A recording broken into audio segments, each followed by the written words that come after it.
Gempa berkekuatan 6,9 magnitudo mengguncang Jepang Barat Daya pada Senin 13 Januari 2025 hingga mengakibatkan pemerintah Jepang mengeluarkan sinyal tsunami dan menghimbau masyarakat menjauh dari wilayah pesisir. Badan Meteorologi Jepang atau JMA mengungkapkan gempa yang melanda negara matahari terbit ini terjadi pada malam hari pukul 9:19 waktu setempat.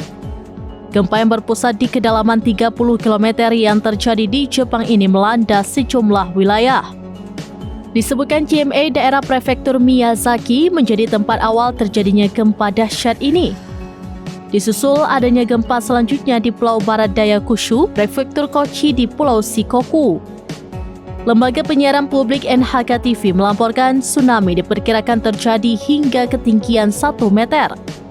Dikutip dari tribunnews.com, tsunami diperkirakan mencapai daratan setelah 30 menit terjadinya gempa. Meski diguncang gempa dengan kekuatan besar, tenaga listrik dipastikan masih dalam kondisi baik. Hal ini terlihat dari lalu lintas yang lancar dan jalanan yang terang benderang. Pembangkit nuklir di area tersebut juga dipastikan aman. Diketahui lantaran dengan posisi Jepang yang berada di sepanjang cincin api menjadikan negara ini sering terjadi gempa.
Download Tribun X sekarang, menghadirkan lokal menjadi Indonesia.